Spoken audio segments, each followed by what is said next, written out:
Star hospitals Banjara hills తో పాటు ఇప్పుడు ఫైనాన్షియల్ డిస్ట్రిక్ట్ లో కూడా కేవలము ఒక వ్యక్తి రాజకీయ లబ్ధి కోసము పోలీస్ వ్యవస్థని చిత్తూరు జిల్లా ఎస్పీ గారు దుర్వినియోగం చేస్తున్నారు అనేది స్పష్టంగా తెలుస్తోంది. కేవలం రామచంద్రారెడ్డి తప్ప పుంగనూరు నియోజకవర్గంలో వేరే ఏ ఒక్కరు రాజకీయాలు చేయకూడదు, వేరే ఏ ఒక్కరు ప్రజా సమస్యల మీద స్పందించకూడదు, ప్రజా వ్యతిరేక విధానాల మీద పోరాటం చేయకూడదు. చేస్తే మేము తప్పుడు కేసులు పెడతాము, మేము భయభ్రాంతులకు గురి చేస్తాము, మేము ఎవరిని కలవలేకుండా రోడ్లు బ్లాక్ చేస్తాము అని ఒక నియంత వ్యవస్థని నడిపించే కార్యక్రమం ఏదైతే పెద్దిరెడ్డి రామచంద్రారెడ్డి గారు చేస్తున్నారో అతనికి ఎస్పీ రిశాంత్ రెడ్డి గారు పూర్తిగా సహకరించే కార్యక్రమం చేస్తున్నారు.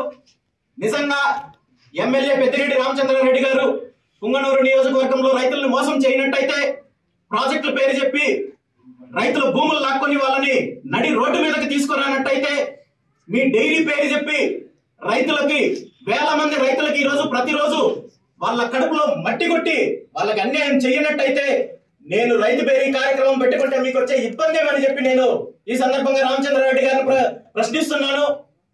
రామచంద్రారెడ్డి అంటే ధైర్యవంతుడని, నాయకుడని, పులులని, సింహాలని కొంతమంది రోడ్ల మీద చెప్పుకుంటుంటారు.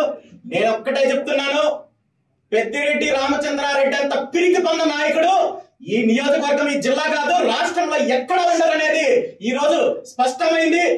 తన అధికారాన్ని అడ్డం పెట్టుకొని, పోలీసులను అడ్డం పెట్టుకొని, వ్యవస్థలను అడ్డం పెట్టుకొని, ప్రజాబలం లేకుండా ఈ రోజు ఇంత నీచమైన కార్యక్రమాలు చేస్తున్నారు. ఈ రోజు ఒక్కటే చెప్తున్నా, పుంగనూరు ఎమ్మెల్యే పెద్దిరెడ్డి రామచంద్రారెడ్డి గారు నైతికంగా ఈ రోజు పూర్తిగా పుంగనూరు నియోజకవర్గ ప్రజల చేతిలో ఓడిపోయారు, పుంగనూరు నియోజకవర్గ రైతుల చేతిలో ఓడిపోయారు. ఆ ఓటమిని ఆయన ఒప్పుకున్నాడు కాబట్టి ఇలాంటి అధికార దుర్వినియోగానికి పాల్పడి ప్రజల్ని, రైతుల్ని, నియోజకవర్గంలో ప్రతి ఒక్కరిని ఇబ్బంది పెట్టే కార్యక్రమం చేస్తున్నారు. మీరు ఎన్ని కార్యక్రమాలు చేసినా, ఎన్ని పోలీస్ తప్పుడు కేసులు పెట్టినా, ఏం చేసినా నేను చేసే కార్యక్రమాలు ఏవి ఆగవు.